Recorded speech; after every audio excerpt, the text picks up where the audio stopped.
Welcome to the Family Beacon podcast from Minnesota Family Council with hosts Grace Evans and Moses Brattrud. Stay informed on the top stories on life, family, and religious freedom. Get the facts, stand for truth. Hello and welcome to the Family Beacon podcast from Minnesota Family Council, recording here in the Fortress of Sanctitude. No. It's your hosts, Moses Brattrud and Grace Evans, here to bring you the top stories on life, family, and religious freedom this week and every week. Today, we are talking about the race for governor in Minnesota. And Grace, you watched the latest debate. Actually, there have only been a couple debates, I know, between the candidates, Governor Tim Walz and Dr. Scott Jensen. And one thing that's interesting is that for the first time in something like 40 years, there will not be a televised debate in the Twin Cities metro area. So this debate was, do you know where it was? It was just in a news station, so it wasn't... and like somewhere outside of the metro, like St. Cloud maybe? I'm not sure where it was located, but I know that there wasn't like a live audience there. It was Sure. just the people asking questions, and there wasn't an audience, but I didn't recognize the station, so I'm guessing it wasn't one of the ones here. Sure. Yeah. So you watched the debate. Can you give us a sense of what did the candidates say? Yeah. Did they fight? Yeah, so I have to say, whenever I watch political debates, I go into it, probably I shouldn't go into it like this, but I go into it excited because I like debates. Right. I grew up a speech and debate kid. I love the formality. Like, I love the idea, right? But every time I'm disappointed. And so probably I just need to have different expectations. And so my expectations this time, definitely, like, they get lower every time. Mm-hmm. But every time I just watch a political debate, it is always a series of ad hominem attacks. Always. Right. And by that, I mean people attacking people not for their beliefs, but for, like, things about them, like their personalities. My opponent pushed an elderly person in front of a bus. And I don't know about you, but that's not the kind of person I want representing us. It was just like attack after attack. Yeah, personally. And so at one point in the debate, they had to kind of cool down a little bit. So one of the people that were interviewing them or asking questions, one of the hosts maybe, said, "What's one thing you like about your opponent?" And I don't know, did you see that clip? I did see that clip. So funny. And then Dr. Jensen goes, "Well, I think Walz's kind of nice smile." Like, that's the only nice thing you can say about your opponent. And then Walz said something like, "I like Jensen's affinity for his family." And it was like, okay, that was a nice thing. But then, I don't know, I feel like Scott Jensen could have said, like, I'm going to say, I personally think both of those are pretty lame. Yeah, both are pretty lame. That's a question that they ask at a lot of debates. If you're prepping...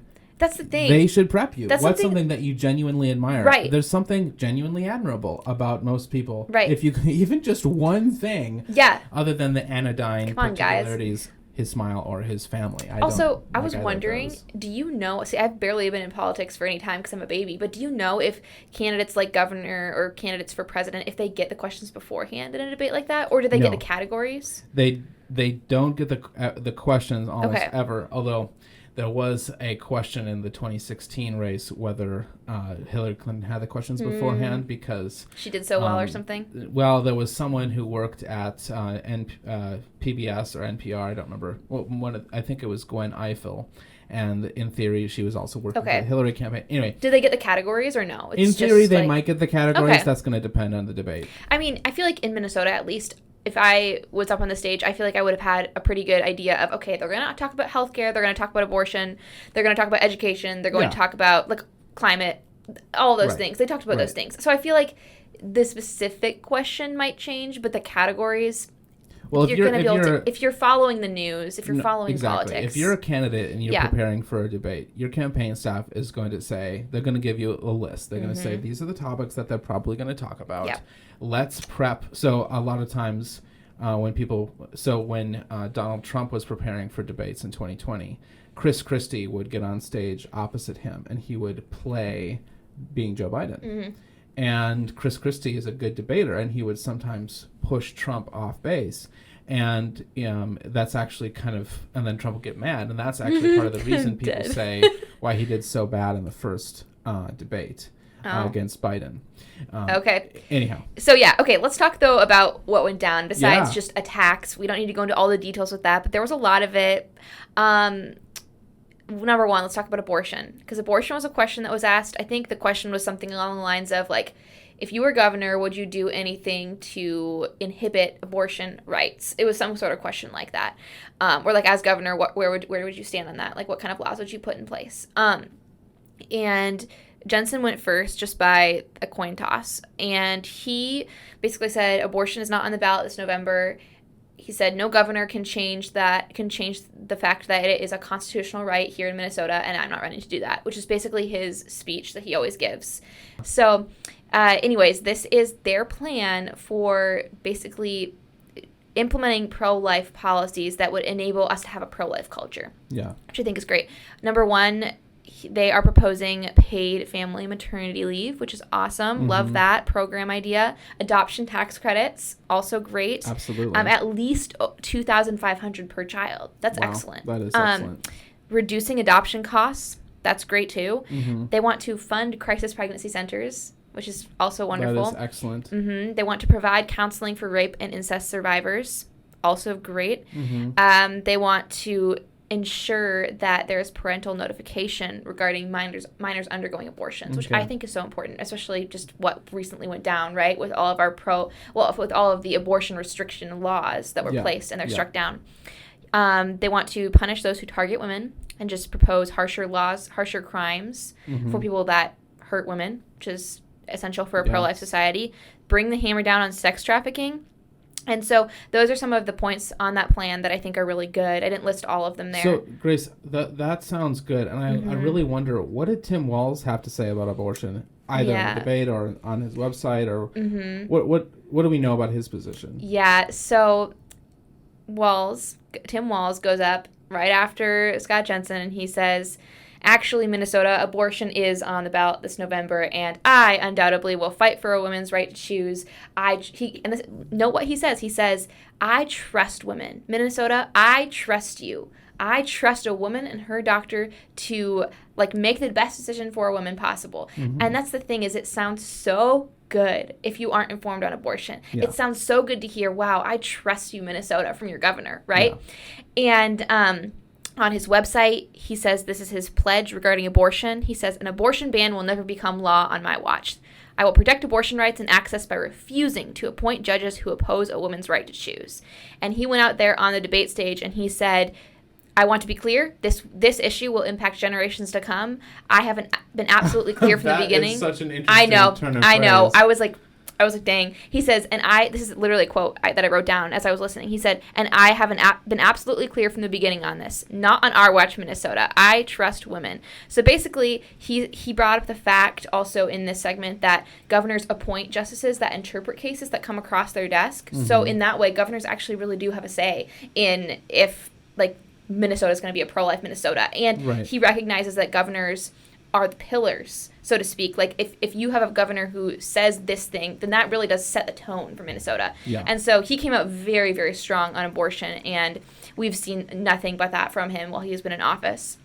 So we definitely have a contrast there of policies on the website of Scott Jensen that would definitely create a very pro-life culture. Grateful for a lot of those different policies, whereas Walz is vowing to be very outspokenly pro-abortion. I think that's really interesting. I think if I were Tim Walz's campaign right now, I would walk that back. He needs to he's from Mankato. I think he naturally has a certain level of appeal to rural Minnesotans. You could question whether his policies have ever reflected the fact that he is from outside of the Twin Cities metro. And I just think he tanks that by being so radical on abortion. Mm-hmm. I agree. Yeah, not a good look for him. And then on education. Education's also something that a lot of parents in Minnesota care about. Yeah. A lot of us are riled up about it because of all the crazy stuff that's been happening. Indirectly, Walz went first, but he indirectly affirmed critical race theory. He didn't use the words in the debate, but his website does talk about critical race theory. He basically said that in the debate, he was concerned about there being a gap between white and black students regarding academic excellence in our state. And the thing is, Jensen then responded and said, yeah, me too. But Walz's solution was to continue. We apparently have like one of the biggest budgets for education in the entire nation. That's something that was brought up in the debate. I didn't know that. But Walz was saying, I'm super glad we have that. We need to keep like funneling that money. And then Jensen got up and he said, we need to start funding kids, not broken institutions. Absolutely. And I thought that was great. I thought he was solid on the education point. Really excellent job. He said, we don't get a do-over with these kids. And he said, we can't keep fully funding education and spending so much money on our education system if it's failing our kids. Yeah. If so many kids, especially minorities, are not even able to read at grade level and sometimes not even read at all, right? And so I thought that was excellent. And then I went into Jensen's website after the debate because, again, they really couldn't get to all of their stuff because they had like 30, 60-second blurbs to like give their spiel. Jensen's steps to implementing like basically better policies for education and also for parents having a say. He wants to implement a Minnesota Parents' Bill of Rights, which is awesome sounding. Excellent, yeah. So basically that would be establishing a portal system for parents in Minnesota to review the curriculum, literature, books used in schools across Minnesota and basically ensure that parents then have a voice to say, hey, I don't want this in the curriculum. Yeah. And then also they want to, this is Jensen again, he wants to implement a plan for school quality choices, which that's the idea of, say a school in Minneapolis is failing a lot of minority students, which a lot of them are, right? Yeah. Then if that student is not doing well because the school is failing them, that student can go and like uproot and go to Eden Prairie or a different school in a different district and get better education. So basically the funding would follow that student. Sure. So that's great. So that's what they support. And then also Jensen supports protecting and promoting homeschooling, which a lot of our audience would love to hear that, right? Absolutely, yes. And he wants to allow Minnesota families some access to funding through educational savings accounts that they could then use for homeschooling, which love to hear that. And then I want to talk briefly about school safety and violence in Minneapolis, and then we'll close out this portion. Sure. But they talked about both of those issues. Regarding school safety, I thought Scott Jensen did a good job going on the offensive and really saying, hey, look, there's been a lot of unrest in schools, on our streets, and we need to fix that. And we need to fund the police. We need to do reform where reform needs to happen, but we really need like more police on the streets, not less. Right. Yep. Really calling out what Tim Walz tried to do, which is defund the police. And so... Well, technically, Tim Walz was against the defund. Okay, true. But he could have been much stronger. Much stronger. And he, in other ways, he has failed to support law enforcement. Yeah. With less funding in other ways. And regarding the violence in Minneapolis, the question I think was, like, regarding George Floyd, what did you, Governor... what do you think you could have done better looking back? And then Scott Jensen, what would you have done differently? That was the question, and I thought that was a cool question. Basically, I forget, Walz went first for this one, and he said that he was, quote, proud of how he had handled the situation, which not surprising that he said that. That's what they call doubling down. Yeah.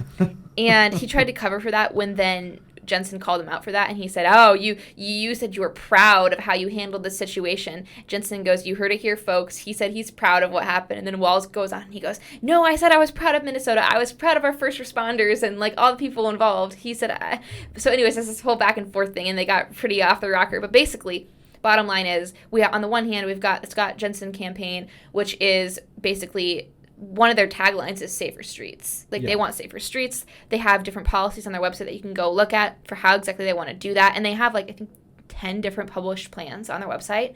Very well done. They have a video to go with each and bullet points, so super helpful. Excellent.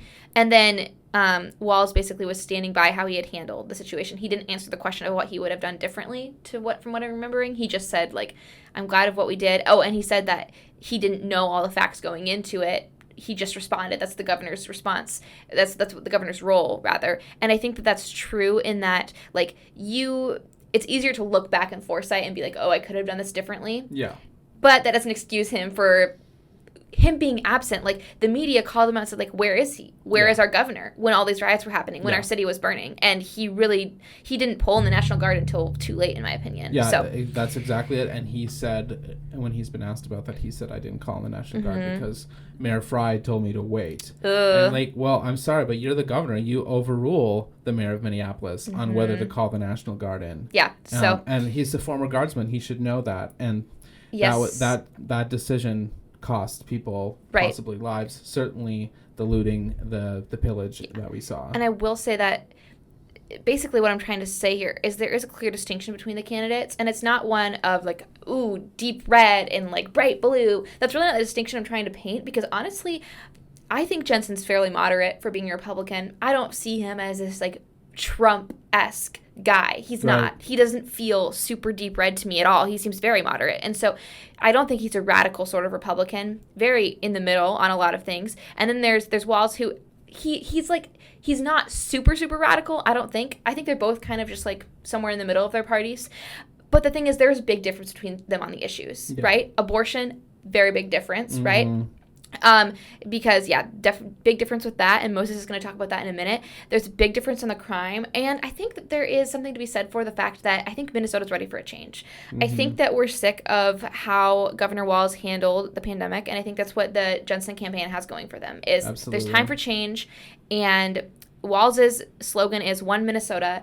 And unfortunately, we don't have a One Minnesota right now because we're very disunified. We're very frazzled. We're divided.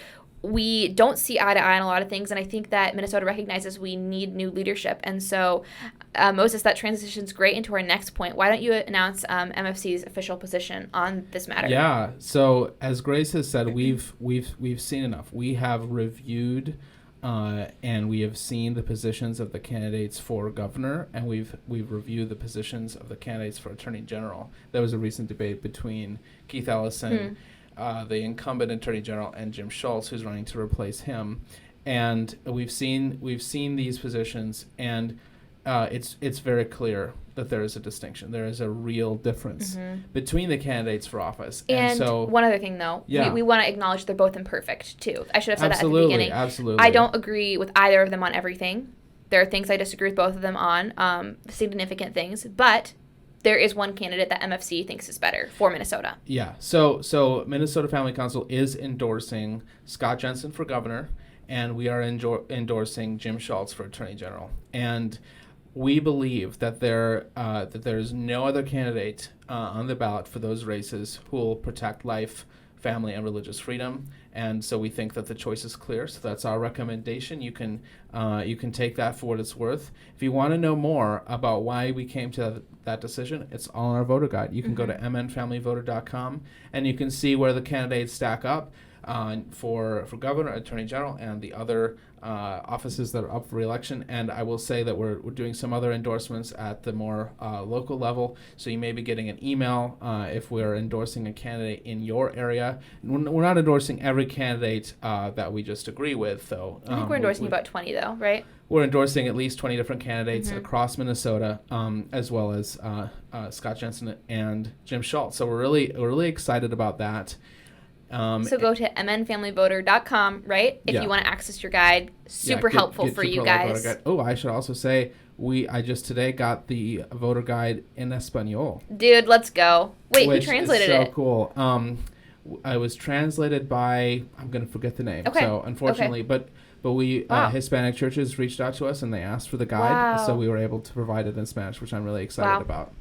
Okay, so next, moving on, Grace, last week we talked about womanhood. We talked about how it's under threat. We talked about how there are various people, and we talked about one in particular who don't have women's best interests at heart. Now, wow, that was a great face. You or me? Grace's angry face. So, it was I'm trying not to laugh. So now you recorded a video. Tell us about that. So we recorded a video. It's in our Unwoke series, which I love that series. Basically, it's PragerU style with animations. That will be linked in the description, and it's going to be the headline of this email that you're getting today. Straight up fire. Thank you. It's a great Thank video. you, Moses. The inspiration came to me at like 11 at night, or maybe it was 12, and I was sitting in bed and I was thinking about that clip that we talked. Did we talk about it last episode? I don't remember. There was this clip basically from a podcast. It was called a podcast on the beauty of girlhood, quote unquote, that Ulta Beauty reposted or released, and there were two biological men talking about what it means to be a woman and what it means to be a girl, and how one of them was saying how he is so excited to be a mother someday. Wow. Well, I had thoughts. I thought about it for like 2 days, and eventually I realized I had some thoughts that I could turn into a script, so I typed them out on my phone, And the next day I talked to Moses and we decided to go with a video. And so really my heart in that video is to show the truth that womanhood really is under attack. Femininity is under attack. And my biggest point, I think, is that suddenly I'm seeing in our culture, and this has probably been happening for a while, but I'm suddenly realizing it, is that women are suddenly being held to the standard of manliness, Moses. And that's unacceptable, because if I am held to the standard of manliness, I will always lose. Yeah. I will always fall short. And so I really encourage you to watch that video, share that video with your friends, especially because since we recorded that last episode, our president actually invited this man who was mocking womanhood, not intentionally, but mocking with his actions. He invited this man to the White House. I just thought that was... It was a virtue signaling wokeness moment, of course. Yeah. It's just beyond the pale. Yeah. Like, if Joe Biden chose to invite, I don't know, Caitlyn Jenner, Bruce Jenner, whatever, to the White House because this person is an incredible athlete, et cetera, whatever. You know what? Do that. But the only notable thing about this person, as far as I'm aware, is that he is pretending to be a woman. Mm-hmm. And there's this schlocky piece of video with him and Joe Biden. He's like, I've transitioned however long ago, and Joe Biden just says, Lord love you. And I just wonder, is this what Joe Biden really believes? Sad. 80-year-old Irish Catholic Joe Biden? Is this sincere? He knows he has to do this because he knows an election's coming up for him, and he wants to win. Well, I mean, we're still 2 years out. That's true. Anything could happen. Valid. But he does want to be on the ballot next time. Right. Out. He's made that clear. So definitely check out that video, though. Share it with your friends. It's such a good video, guys. Like, honestly, make it go viral. Grace is just dropping truth bombs in a nuclear fashion. Thank you so much. Okay, one other thing I wanted to note on that's like pop culture related. This will be fast, but Taylor Swift released her new album called Midnights. And Midnights or Midnight? Midnights, I think. Plural, interesting. I think it's Midnights because each song is supposed to be like a different midnight. Okay. Yeah. And so all right, T-Swift, I've always been a Taylor Swift fan. Not, of course, of her politics, but just of her music. I've liked most of her songs, most of her albums.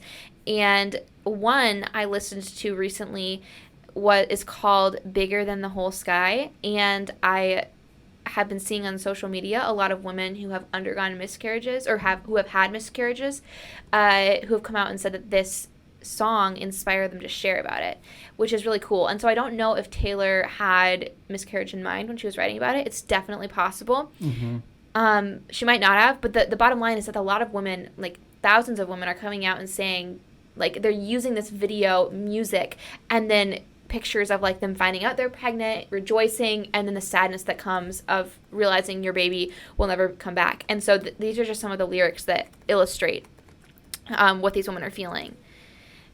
No words appear before me in the aftermath. Salt streams out of my eyes and into my ears. Every single thing I touch becomes sick with sadness because it's all over now, all out to sea. Goodbye, goodbye, goodbye. You were bigger than the whole sky. You were more than just a short time, and I've got a lot to pine about. I've got a lot to live without. I'm never going to meet what you could have been, would have been, what you should have been, what could have been, would have been you. And there's a lot more lyrics that I encourage you guys to go listen to, and even the song in general. It's so beautiful, but if you think about it in the context of miscarriage, and I thought of it when I was listening to it without having these misconceptions, or just preconceived conceptions, whatever you call it, I thought of that, and I thought it was beautiful. And now Taylor has been outspoken on abortion before, recently, but that does not exclude her from being able to feel the pain of miscarriage if she has undergone miscarriage, right? Of course, it is not consistent. But I think it is, regardless if that was her intent or not, I think it is inspiring that it is encouraging that a lot of women are coming out and sharing the humanity of the preborn. I think I agree with you completely. And I think when you see, my wife and I have experienced the pain of miscarriage, and that profoundly changed the way I think about life and about babies and just like, that was not a clump of cells, right. Like the value that person had, and unfortunately we had 2 miscarriages. The value that those 2 little babies had was not determined by their level of development, and we didn't get a chance to meet them. And so there is that difference, but that doesn't make them any less human. And everyone everyone who with a heart grieves a miscarriage, and even an early miscarriage. And I think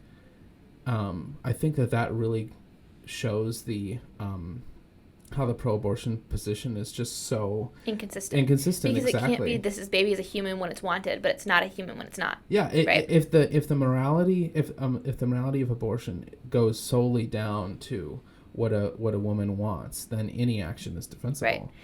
And that's the thing, even with like baby showers, is people that the most pro-abortion person in the United States would throw a baby shower for her friend and be like, oh, I'm so excited for you, blah, blah, blah. But the thing is, you don't wait till after the baby is born, and then you're like, oh, yay, you're having a baby, you had a baby. You congratulate your friend right away. Yeah. So yeah, great point there. And we have a lot of stories to get through today in this podcast. Wow. Let's talk briefly about so I want to talk about something that gives you guys an option to weigh in on 2024. So it's just the election of 2022. Maybe you're looking forward to getting out of November and sitting back and not thinking about politics for a while. I sure am ready to get through the election. Yeah, even for us, Grace and I are just obviously political junkies, but kind of the election is an exhausting time, and it'll be nice to be done with that. That being said, 2024 is coming, and our friends at Family Policy Alliance have put together the social conservative straw poll. So it's essentially they're billing it as the only 2022 election survey and 2024 presidential poll for and by social conservatives. So it's about what candidates you support, what issues you think are important for the 2024 presidential race. Do you support President Donald Trump? Do you support Governor Ron DeSantis? Those are just two of the candidates that I saw. They have a list of like 15 or 20 candidates that you could choose from for who you want to support. And which issues do you think are most important? Abortion, religious freedom, stopping vaccine mandates, whatever it is. So that will be in the email that you're getting, which probably prompted you to click on this podcast. So scroll down in that email. Take the survey. I've taken the survey, and I think the results will be released, I think, either right before or right after the election. So there will be a release of who won the straw poll, and what issues do social conservatives believe are most important. So take a moment to look at that. I think it's really important. Because we need to band together. If I could talk about how the sausage is made a little bit here. When it comes to the 2024 race for president, different candidates have different, areas of support. You look at someone like Chris Christie or Rudy Giuliani.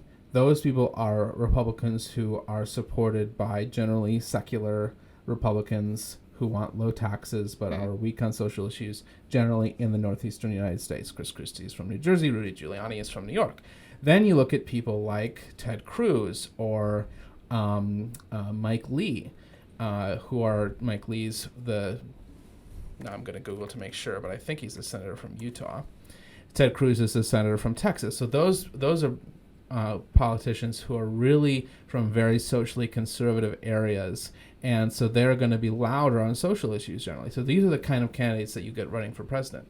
And then you have candidates like Donald Trump who really break the mold. They're not any type of traditional Republican candidate. But we're going to get the candidate that the most of us support, right? I mean, that's kind of obvious. But right. If we want a certain person to get the nomination, then we need to come out early and often, go to their rallies, donate to them, support them, so that they will get the nomination. And talk to your friends about that too. Tell your friends, yeah. Like if I'll just take 2016 as an example. If you think Marco Rubio is way better than Ted Cruz, then go caucus for Marco Rubio. Go tell your friends that Marco Rubio is the best, just as an example. Although so in general, it's not too I feel early to be thinking about 2024. That's all I have to say on that. Okay, cool. And then one last story for you guys. We are coming near to the end of this podcast episode. We're about 30 minutes in, but we do have one more thing we want to discuss, which is the history basically behind Drag Queen Story Hour. Moses, I think you have a few insights, highlights to share from an article that was posted in the City Journal, I believe. Yeah, City Journal is a great publication. There's a focus on New York, but they've got some really long and awesome articles. So Drag Queen Story Hour is, if you're not familiar, it's this idea where drag performers, generally that's going to be men dressed up as women, but it could be drag kings. And they're wearing flashy makeup. Yeah, women dressed up as men. Goes back to my video. Right, or maybe the transgender people dressing up as other transgender people. It's a complete gender bending extraordinaire. Bottom line, part of the children are being exposed to this. Yeah, and it's happening in libraries. For example, it happened at the Highland Park Library in St. Paul. Recently. We should go undercover and go to one. We could, and it's interesting. Yeah, just in October, there was a drag queen event at the St. Paul Public Library in Highland Park, and it's interesting. The mayor of St. Paul was there, and there were a bunch of protesters there. There were both protesters, and then there were counter-protesters. And the Minnesota Public Radio article, if they're to be trusted, they said that there were many more counter-protesters protesting the protesters who are protesting Drag Queen Story Hour. So people that are pro drag scene. Yeah, Queen supposedly, yeah. So, and I think it's, of course, the way that the article is written makes it sound like these people are absolute wingnuts. So let's talk then just a little bit, sensitive to your time, about why Drag Queen Story Hour might be problematic. So we're going to link to this article in the description, so you can read all about how gender theory developed, this whole idea of gender as being something different from biological sex, and who came up with that, a really great synopsis of that, and then how drag performances fit into that. Yep. So it began as something that was really transgressive, something that was really kind of only located in gay bars. It was overtly sexual. And so then this is written by Chris Rufo. Some of you will know his name. He is an incredibly gifted. He's done some stuff with them. Okay. I don't know if he teaches there. He's a journalist. I know his name somehow. Yeah, he's done some really great investigative journalism on I think the Vanderbilts. Oh, yep. Was that him? Was that Matt Walsh? I think it was him. I think it was him. Yeah. So he's done some amazing stuff on just exposing the agenda of the radical social agenda of some of our opponents. Mm-hmm. So he's reading the whole article is good, but I'm going to read just a few brief sentences. So while drag queens are really sexual and dark, some people are trying to lighten the mood. So some drag queens, most notably the drag performer RuPaul, toned down the routines, pushed the ideology deep into the background, and presented drag as good old-fashioned, glamorous American fun. Television producers packaged this new form of drag as reality programming. All of you have probably seen ads for RuPaul's Drag Race, softening the image of the drag queen and assimilating the genre into mass media and consumer culture. This provided an opportunity as the queer theorists' vanguard intellectual project was running aground on incest and bestiality fantasies. The most enterprising among them took a different tack, using the commercialization of drag and the goodwill associated with the gay and lesbian rights movement as a means of transforming drag performances into, quote, family-friendly, unquote, events that could transmit a simplified theory of queer, a simplified version of queer theory to children. So his conclusion: Drag Queen Story Hour can attempt to sanitize the routines and run criminal background checks on its performers, and it's every time they do that, there seems to be a problem. But the subculture of queer theory will always attract men who want to follow the ideology to its conclusions, and as he details elsewhere in the piece, those conclusions are going into a very dark place. Mm-hmm. So I think thinking about this article, and also thinking about what we've talked about this week and last week, this parody of womanhood, I was thinking about this a little bit, and I was thinking, we're talking about essentially how society is really foregrounding the problems of a certain very small group of people. Mm-hmm. Specifically, it's men who want to be seen as women. And that's not just people who want to be women, who want to be transgender. We're talking about drag performances as well. Essentially, these people are working as hard as they can through dress, makeup, performance, speech patterns to give the appearance of a woman. But I guess the really sad thing is that no drag queen can ever be truly elegant, truly glamorous in a feminine way. They can't do that. As Grace said in the Unwoke video, no man can ever know what it's truly like to be a woman. And I think the fact that drag queens aren't very convincing is actually part of the appeal in a kind of a sick way. Like, it's not uplifting, it's not elegant because they're good at impersonating women. It's funny because they're bad at it. And I think that's, like, I think when people are going to drag shows, there's an element of ridicule, an element of satire and parody. And it's not only satirizing the men who are pretending to be women. In a sense, it's attempting to satirize womanhood. It's attempting to satirize things like beauty queen culture. And things like that. And so there's an attempted humor within all this gender theory. And then it's not this sort of simple thing like literacy is good, let's read to children. That's how we get regular story hour. Everyone agrees with that. Drag queen story hour is, and it's so obviously is, a pretense about getting kids to not be straight. Literally, they will say that. And to like sexualize children too. I mean, it's to make them like feel like it's normal to see a man dress very modestly, right? It's that normalization of that. Absolutely. I've seen some clips from drag queen story out that would make your hair curl. Yeah, it's nasty. Yeah, and you've seen these clips too, and it's like. And you sometimes you see the drag queens doing their thing, and in the background you see kids going, and like they will never forget that experience. There's some clips of Drag Queen Story Hour where they teach the kids how to twerk.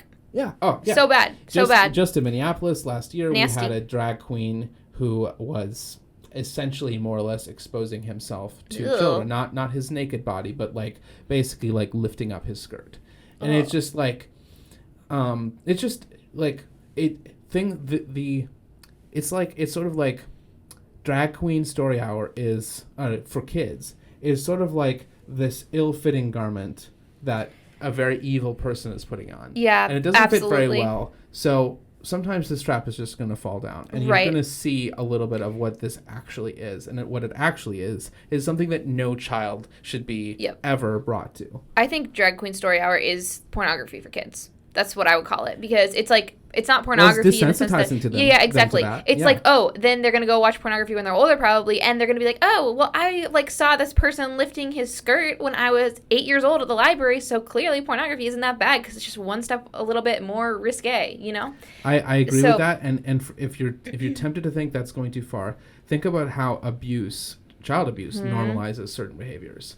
Well, I would call this a form of child abuse. Oh, absolutely. It's normalizing certain things. And we know what kids think is normal sometimes isn't normal at all. And yet that's how kids treat reality. Like kids, what is my reality is normal. Like kids that grow up in a home where they are abused physically or verbally, like they grow up and then they think that's normal. They think that's like a normal, until they're exposed to something better. They think that's normal. And so if kids are growing up and their parents are literally abusing their children, like Moses and I would say, by making them go to these events, like they're going to grow up and they're either going to realize that's not normal and I need to get out of this, or they're going to go down the other side and it's going to be terrible. And so I really think it's just another example of how children are being attacked in our culture, attacked, abused, and used, and it is not okay.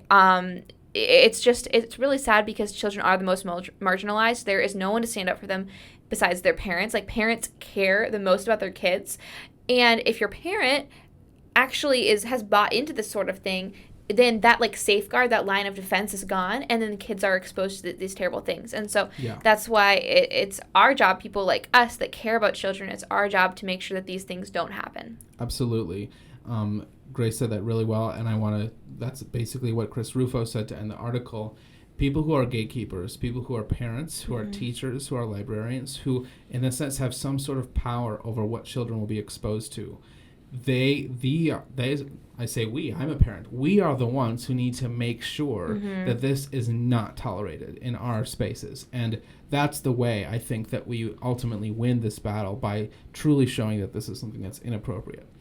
Okay, so bringing this in for a landing, Grace, just a few minutes left. This has been a longer episode, but I really want to know, tell me one book or two books that you've been reading. Oh, I don't even have my Goodreads pulled up, Moses. Why don't you tell me what you're reading first? Okay, so I'm reading a book called Stalin's War by, I think, Peter McMeekin. I'm going to confirm that. Sean McMeekin, excuse me.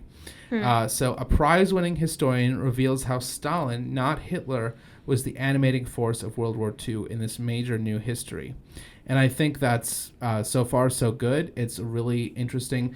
Like, Stalin was smart. He was definitely smarter than Hitler, Winston Churchill, or Franklin Roosevelt. I think that's, a lot of people already know that if you're familiar with World War II history. And the way he tried to play Hitler off against the Western powers, France, the UK, and later America, to weaken Germany, and then later, or to weaken the West, rather, by, essentially staying by while Hitler, who he hated, Hitler invaded France, etc., and then later to weaken Germany, allied with the U.S. and France and the UK, who he hated, to invade Germany.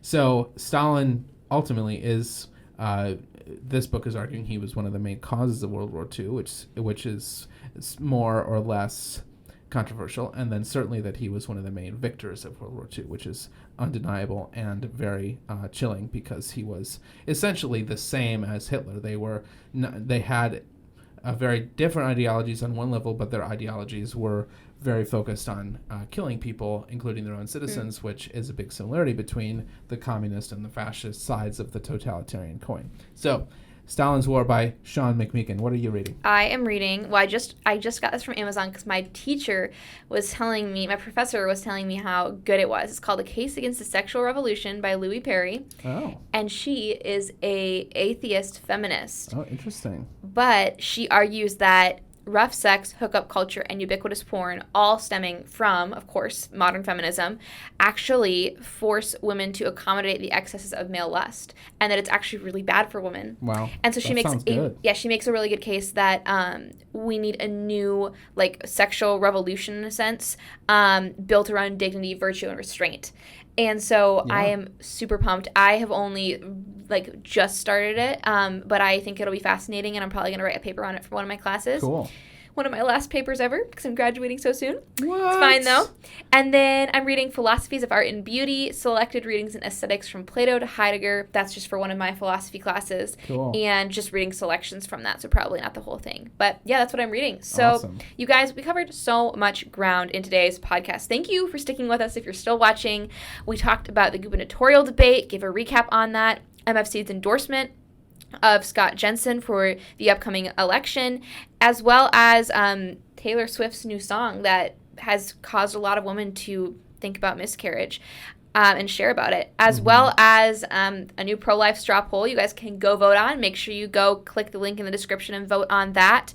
We also discussed Drag Queen Story Hour and how that hurts children. All right, you guys, you know that you can tune in every single Friday to get the facts and stand for truth. We will catch you next week. Thanks for listening to or watching this episode of the Family Beacon podcast from Minnesota Family Council. Subscribe wherever you listen to podcasts so you're up to date on life, family, and religious freedom. You can follow us on Instagram at MN Family Council and subscribe to us on YouTube to watch our content. Get the facts, stand for truth.